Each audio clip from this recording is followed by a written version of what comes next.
Hello everyone, welcome back to the channel, hope you're doing well. Today, it's Sunday. I was sat having a cup of tea and doing a couple of sort of proxy bids on some cars at British car auctions. And I noticed, kind of glaringly obvious, one auction after the other, there are some changes going on with used car prices. I guess a lot of us will have been seeing it anyway. But I'm wondering if this could be the start of our kind of realignment. Obviously, the last couple of years, prices have been going crazy. Since the pandemic, supply issues, etc., prices have been going through the roof across the board, but that definitely isn't the case now. In fact, it seems like more premium cars are coming down in value pretty drastically, and cars on the more budget end are holding their value, if not still on the up, kind of showing a real kind of shift in buying habits, I guess.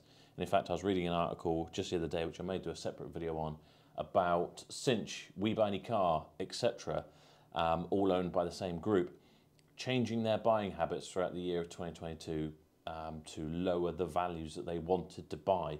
They still offered to buy everything, but they were pricing the more expensive, higher value premium cars at a lower rate and pricing more keenly on the lower end of the market, because that's where they're seeing more movement, so that would give them more cash flow and in that sense more growth. I had a proxy bid in for a little Skoda Citigo that I thought would have been perfect kind of forecourt stuff. It had a cap clean, which is current auction price in a clean condition of about 4.3, I think. I put a proxy bid in of 4.5, thinking it's in the kind of mid-range there, around about 5,000. It's not going to go for cap clean. It's just not how the market's been recently. And doing my figures, having looked at what the retail price was, I can't remember exactly, that probably bidding at about 4.5 with the fees, maybe another few £100. It would leave me with maybe £1,500 across it in a potential margin there, minus MOT if it needed it, minus prep, etc., minus the VAT, which might leave me with, you know, a good few £100 at the end of it, making it worthwhile. I decided to do a screen recording, and before that was going in, up came a car that I wasn't really on my radar. It's not the sort of thing I want to be buying at the moment. Don't get me wrong, I absolutely love this type of car and I would love to have it in stock. But it came up and I couldn't believe the sort of value, really. It's a 2015 Land Rover Range Rover. It's the 4.4 V8 diesel. It's an autobiography, so it's like one of the top of the range. It's only on 61,403 miles. It's a grade 2, which is second to absolutely premium. It's got an assured report that was completely clean, and it's got a cap clean of £24,650. And as soon as this came in, it started bidding at around about £20,000. And I think in the end, that's what it sold for, £20,000. So 4,650 under cap clean. In fact, I'll tell you what I'm going to do while we're on here. I'll tell you what the retail of that would be. Right, so Auto Trader retail valuation on that car, without adding in any extra spec that it may have, is £33,593.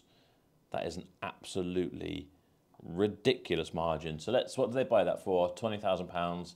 I imagine the fee is going to be about £500 on that. So let's say they bought it for £20,500. They are looking at a £12,843 margin on that car. That's just ridiculous, unheard of. Is this a trend that's happening in the auctions before it happens and is picked up by Auto Trader, etc.? Because Auto Trader gives this a retail rating of 19 out of 100, saying how popular it is. That's for my area. It is tailored specifically to my area in the southwest. But I guarantee that would be a hard car to sell at the moment. A lot of the chat amongst dealers that I know is that stuff £15,000 and below is still selling relatively well. Perhaps they're not running away with it, but they are selling. But stuff above that is very, very hard to sell. And the longer it sits there, the more it's costing you in loans to keep it there, perhaps, or just fees in paying for the space to have it, paying for your pitch, or the rent and all that sort of stuff, just to have that car on the pitch is all adding up. And I think we're going to see the prices of this premium stuff dropping off, because I'm seeing it more and more through auctions that premium cars are going for well under book. Every now and then I have like a bit of a silly moment and I think, oh, I'd love a little Maserati Gran Turismo or something like that. And I've been watching one just go through, go through, and go through at Bridgewater. And it seems to be quite a nice thing. It's grade 2. Someone's put a horrible grey strip down the bonnet of it, but that would be easily removed. And the cap clean has been going down and down and down. It started off around about £24,000 and people were bidding at about 18, 19. And then literally as I've watched it go through each week, it's dropped down. The cap clean is now 22 and people are bidding 17 for it. Then it's dropped all the way down to 20 and BCA themselves had it up for a buy it now of £16,000 and no one bought it and it's gone through again. And I just think people are getting really, really wary of putting money into big ticket cars, you know, lumpy stuff, as we'd call it in the motor trade, the expensive stuff. It just does not seem to be doing well. But that said, if we go on to the Skoda Citigo, not a premium, top of the range Range Rover or sports car here, this would just be, don't get me wrong, I think it's a nice thing. It's a Monte Carlo, that sort of thing. It's perfect sort of forecourt stock.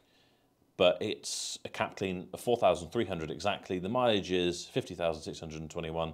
Again, it's a grade 2, and it's got a clean, assured report saying that mechanically it seems pretty well.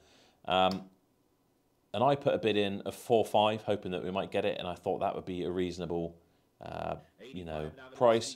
But straight in at 4,800 and just sold, just like that, £500 over the cap clean price, because I think the people who are normally dealing in the higher end cars are looking lower down that market now to try and see some movement in their stock.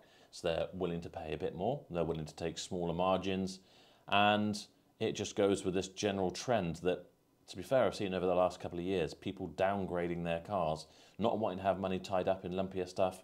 I think with this cost of living crisis, etc. going on, people are trying to be a bit more frugal with how they spend their money, not wasting it. We're starting to see some supply back in the market now of used cars. So cars are going out to, say, like fleet managers. Those cars are going out, which means other cars are coming back in part exchange. And supply is there for stuff to start moving again. So that sort of premium used vehicle that really was commanding a premium before because there was just no used cars to buy is now rapidly dropping off. And I think there is going to be a bit of a realignment going on over the next 6 months, let's say. I don't think it's really hit hard just yet.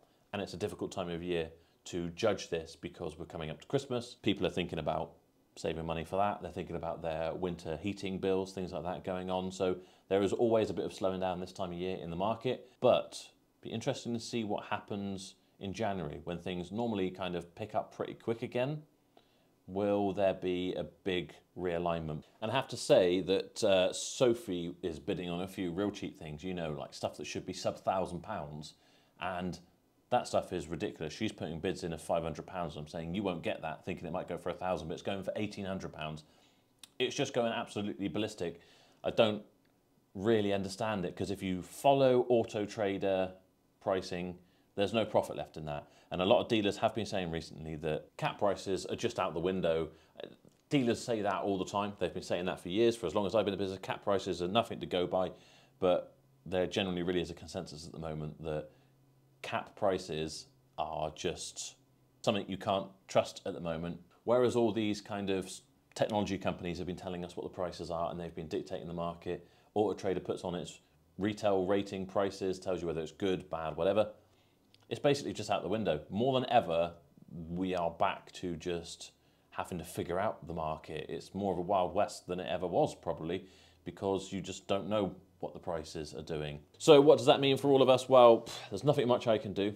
I got a lot of money in cars and they probably will be going down in value.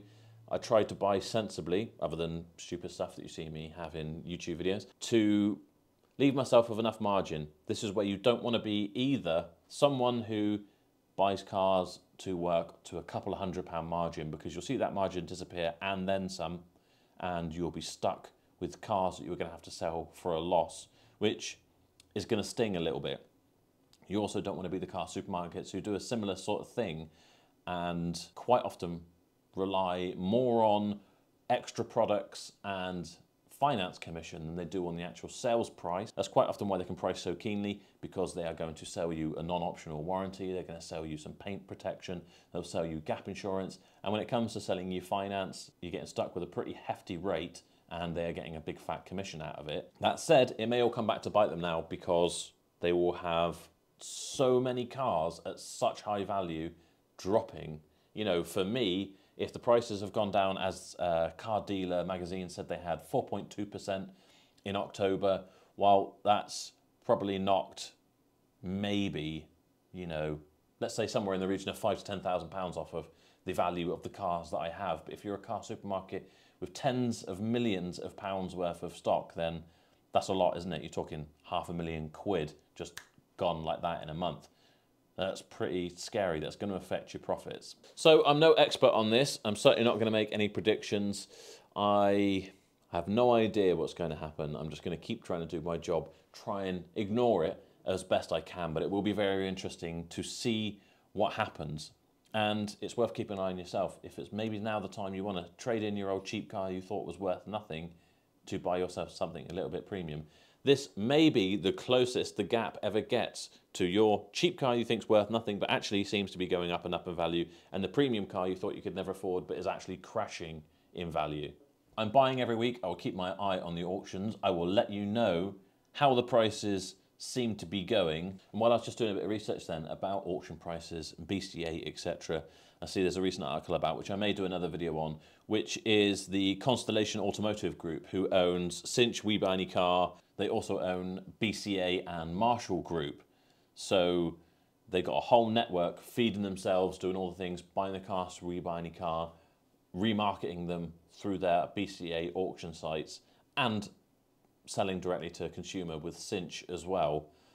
They've lost an awful lot of money last year and they are changing the way they are working massively. So I may do another video on that. So make sure you subscribe if you haven't already. Like the video if you found it interesting, even in the slightest.